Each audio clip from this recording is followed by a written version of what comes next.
Abbott, and I'm here today to do an unboxing and a first look at the newest lens from Sigma.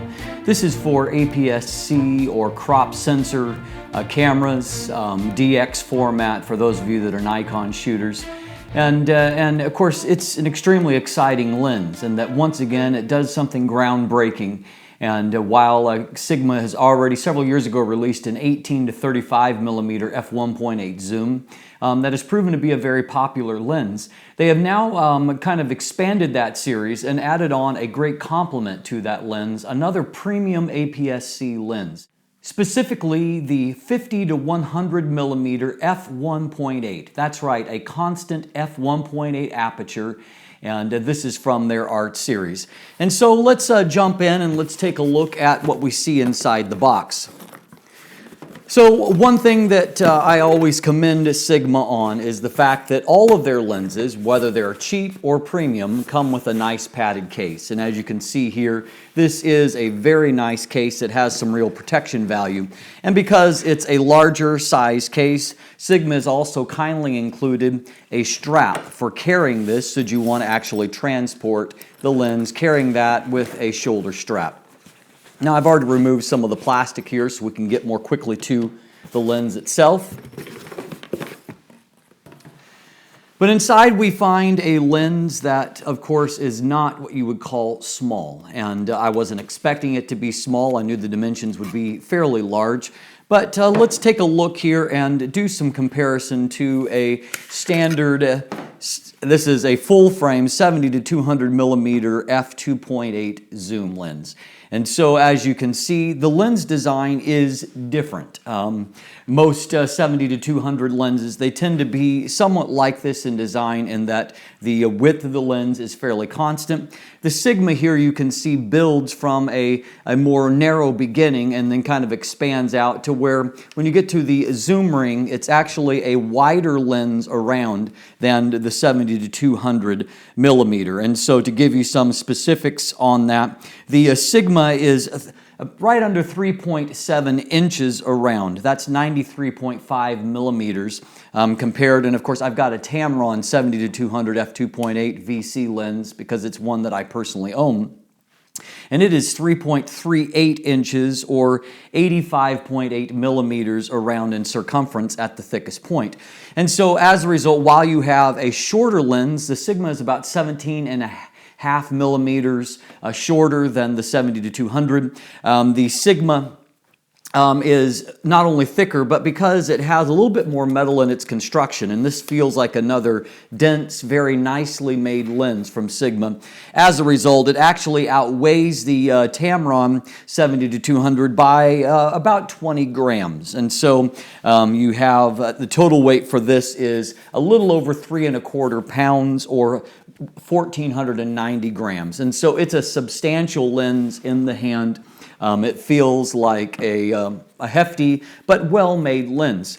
At the front, you'll see that it has a slightly larger than any of the 70 to 200 millimeter lenses. They have a 77 millimeter front filter thread. This has a little bit larger 82 millimeter front filter thread. It comes, of course, also with a nice lens hood, and it has that nice transition zone in the materials from the barrel to the actual lens hood. And it's one of the nice little extra touches that I've really liked about the Sigma Art series. Now, before mounting this on the camera, let me comment on a couple of things as far as the build of the lens goes. Once again, as with all of the art series, Sigma has elected to forego any kind of weather sealing. Now, I recognize that there are differing opinions as to the value of weather sealing.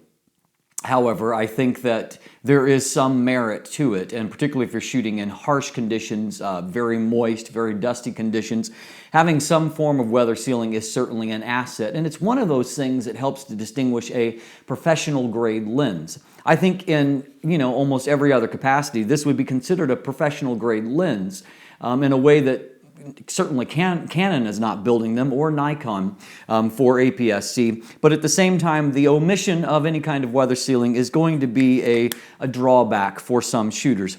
And one other kind of practical thing as far as the build that I am not crazy about is that lens, because of this, the weight of this, it has a tripod collar. as it should, which helps to balance if you're going to be shooting based on a tripod. Unfortunately, at least according to the specifications I've read thus far, and this is not a removable tripod collar, and so it can rotate to differing positions, but it is fixed on the actual barrel itself and cannot be removed.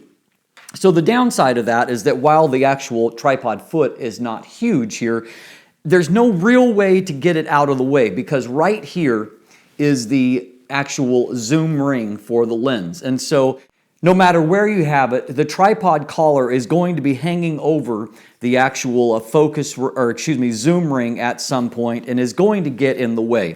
And in its default position as it came out of the box, it's towards the bottom, and that's fine if you tend to zoom from the top, but if you zoom more from the bottom or the side, I found that my thumb is hitting up against that. And so you may have to experiment on where the best position for you is that is kind of the least objectionable to that.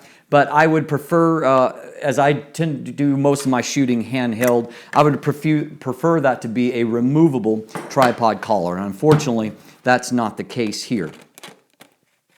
You can see looking at my Tamron lens, for example, the tripod collar is off, and that's the way I tend to have it unless I'm actually going to be using it on a tripod, which is somewhat rare. Now, as far as the actual handling of the lens, while this is not a light lens, I found that on a body like I have the new Canon 80D here that I've mounted this on, or a Canon 70D, and for these kind of mid-size bodies, the lens is a little bit front heavy, but you know, it's going to be better to be holding with two hands, but it's a manageable kind of weight. And while I have not had a chance to shoot much with the lens, as far as the initial shooting, the focus speed seems quite good, and that will lead to one of the big things that I'll be examining during the point of my review, and that is whether or not the focus is accurate. Unfortunately, I had some issues with the 18 to 35 millimeter f1.8 when I reviewed that a year and a half ago or so, and a number of readers have written to me reporting similar issues. One thing that will help with that is that this lens, like all of the ART series, is compatible with the Sigma USB dock, and so the lens can be mounted on that, and you can do some fine-tuning of the actual AF on it. If there's any kind of downside to doing this, is that the actual optimization software from Sigma, it requires a fair bit of trial and error, which means that you basically have to kind of guess at, or at the very least you can make an educated guess as to adjustments, and then you have to basically go and to try them out. There's no real automation of determining those values. But I would encourage you to spend some time, if you're going to invest in a lens like this.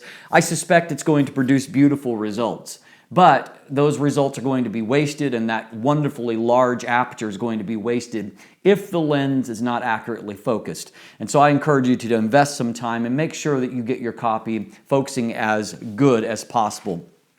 As you can see, this is a very significant lens from Sigma. It's significant in size, it's significant in importance to see if Sigma can once again push the envelope successfully with this lens.